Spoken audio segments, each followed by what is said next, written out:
በስመ አብ ወወልድ ወመንፈስ ቅዱስ አሐዱ አምላክ አሜን። አምላክ በሚሆን በአብና በወልድ በመንፈስ ቅዱስ ስም አምነን የተባረከ ወርኃ ሰኔ የሚነበብ የመጥምቀ መለኮት ቅዱስ ዮሐንስን ዜና ገድሉን ማንበብ እንጀምራለን። በዚህ ወር 30ኛው ዕለት ቅዱስ ዮሐንስ ከካህኑ ዘካርያስና ከቅድስት ኤልሳቤጥ ተወልዷል።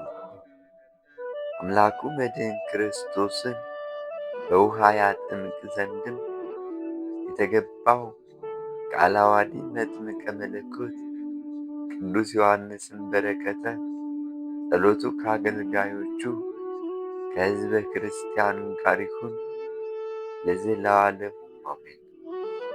ቅድስት ኤልሳቤጥ የፅንሷን ወራት በተፈጸመ ጊዜ ልጅን ትወልድ ዘንድ በወንጌል እንደተነገረ የእግዚአብሔርን ጎዳና የሚጠርግ ቅዱስ ዮሐንስን ወለደችው። ጎረቤቶቿና ዘመዶቿ እግዚአብሔር ርኅራኄውን እንዳበዛላት ሰምተው ደስ ተሰኙባት። መጥምቀ መለኮት ቅዱስ ዮሐንስን ልደትም ታላቅ ምስጢርና በሚያስደንቅ ደስታ ተፈጸመ። ቅዱስ ገብርኤል በቤተ መቅደስ ውስጥ አባቱ ዘካርያስን ጸሎትህ በእግዚአብሔር ዘንድ ተሰምቶአልና አትፍራ፣ ሚስትህ ኤልሳቤጥም ወንድ ልጅን ትወልድልሃለች፣ ስሙንም ዮሐንስ ትለዋለህ ብሎ አብስሮታልና። ነቢይ ዘካርያስ ግን ነገሩን አልተቀበለውም። ይልቁንም ለመልአከ እግዚአብሔር ከመላእክት ቅዱስ ገብርኤል ይህ ነገር እንደምን ይሆንልኛል? እኔ አርጅቻለሁ፣ ሚስቴ ዘመኗ አልፏል አለ። ቅዱስ ገብርኤልም ይህ ሕፃን እስኪወለድ ድረስ ዲዳ ትሆናለህ አለው። ካህኑ ዘካርያስም የሚያገለግልበትን ወራት ጨርሶ ወደ ቤቱ ተመለሰ። ቅድስት ኤልሳቤጥም ጸነሰች። ደምግባቱ ያማረ የአባቶቹን ልብ ወደ ልጆቹ የክፉዎቹንም ልብ ወደ ንስሐ የሚመልስ ልጅን ወለደች። ይህ የበኩር ልጃቸው ቅዱስ ዮሐንስ ሰኔ 30 ቀን የተወለደ ጊዜ እግዚአብሔር ቤተ መቅደስ ውስጥ የሚያገለግል የነቢዩ ካህን ዘካርያስ አንደበት ተፈታ። ሕፃኑ ዮሐንስን ይገዝሩት ዘንድ በመጡ ጊዜም ሕፃኑ ዮሐንስን አባቱ ካህን ዘካርያስ ስም ይጠሩት ዘንድ ወደዱ። እናቱ ኤልሳቤጥ ግን አይሆንም፣ ዮሐንስ ይባል እንጂ አለች። አባቱንም ስሙን ማን እንድንለው ትሻለህ ባሉት ጊዜ ብራና ለምኖ ዮሐንስ ይባል ብሎ ጻፈ። ያን ጊዜም ሁሉም አደነቁ። ነቢዩ ዘካርያስም አንደበት ከዲዳነት በተፈታ ጊዜም በወርኃ መስከረም እንደተናገርነው እግዚአብሔርን ፈጽሞ አመሰገነ። ለልጁ ቅዱስ ዮሐንስም ስለ እመቤታችን ቅድስት ድንግል ማርያም ልጅ ስለ መድኃኒነ ክርስቶስ ልጁ ቅዱስ ዮሐንስም ነቢየ ልዑል እንዲባል በእግዚአብሔር ፊት እንዲሄድ በትንቢት ተናገረ። በአገልግሎቱ ጊዜም ሕፃን ልጁ ቅዱስ ዮሐንስን ዘወትር አይለየውም፣ በመሠዊያውም አጠገብም ያስቀምጠው ነበር። ነቢይ ኢሳይያስም ስለ ዮሐንስ የእግዚአብሔርን መንገድ አዘጋጁ፣ ጥርጊያውንም አስተካክሉ እያለ በበረሃ የሚጮህ ብሎ፣ ነቢይ ሚልክያስም ጎዳናዬን የሚጠርግ መልእክተኛዬን በፊትህ እልካለሁ ሲል በትንቢት የተናገረለት ይህ ሕፃን ነው። ስለ እርሱም ጌታችንና መድኃኒታችን ኢየሱስ ክርስቶስ ከሴቶች ከተወለዱት የሚበልጠው የለም ብሎ መሰከረለት።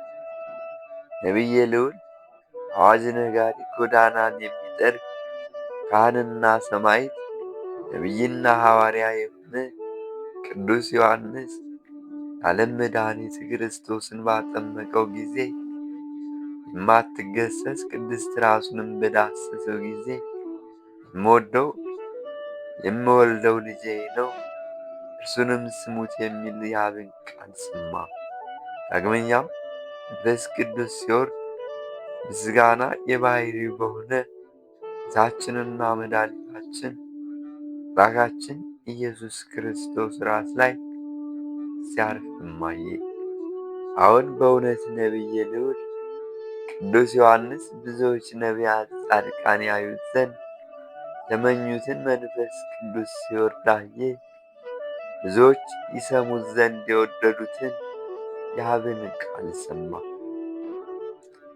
ሊቀ ነቢያት ሙሴ ፊትህንና ክብርህን አሳየኝ ባለው ጊዜ እግዚአብሔር ሕዝቡን ጠርተህ ከተራራው ስር ርቀው ሰብስባቸው አለው።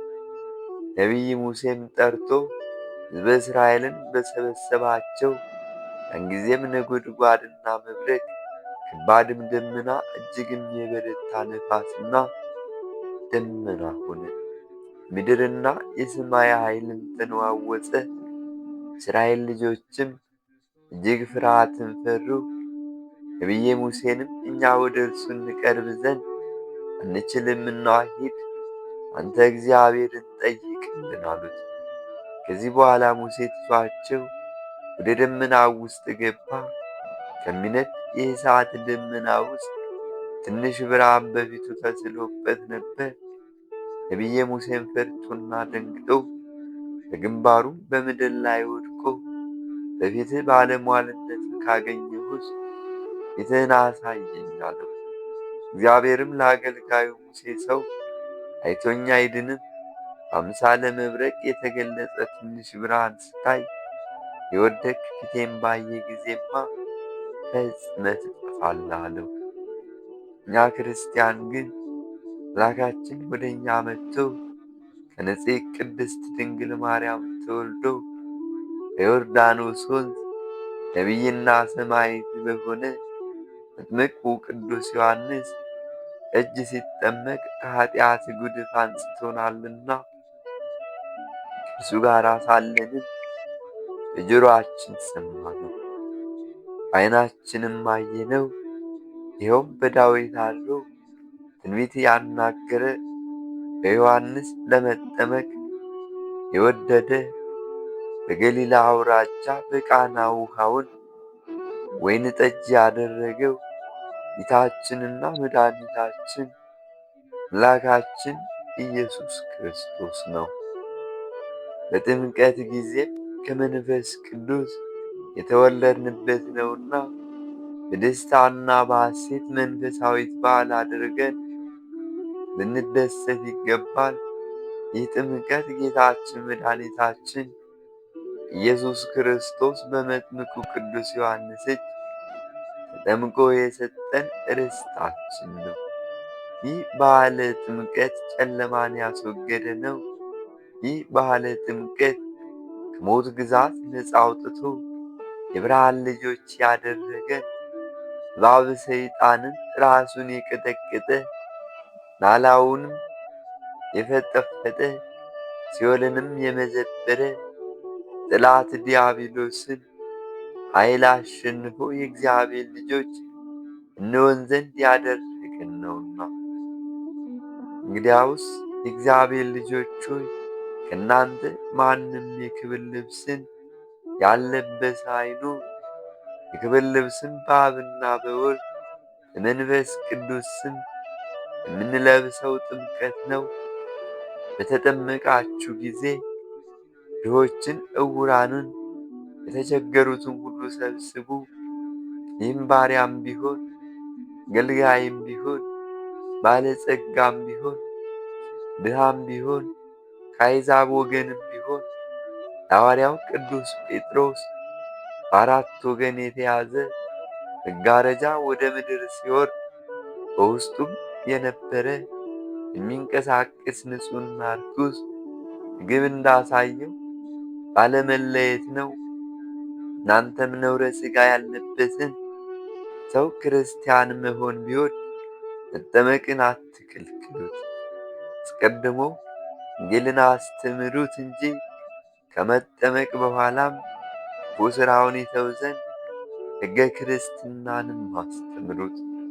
እግዚአብሔር ምሕረቱ በክረምት እንደሚወርድ ዝናብ ይመስላልና የክረምት ዝናብ እስኪያደርጉ ድረስ በስንዴም በእንክርዳድም ላይ ይዘንባልና እናንተም እንጂ ዓይነ ንስር የኃያላን ዓመፀኞች እግዚአብሔር ያለ በእግር ያልረገጧት እግዚአብሔር ፍቃድ የተረገጠች ንጽሕትና ብሬት ምድር ያወርሳቸዋልና ከውሃና ከመንፈስ ቅዱስ ለተወለዱ በንጽሕናም ለሚገዙለትስ ከክፉ ቀን ከመሪር ሲኦል እሳቱ ከማይጠፋበት ትሉም ከማያንቀላፋበት ሥቃይ በወዳጁ መጥምቀ መለኮት አማላጅነት ይጠብቃቸዋል።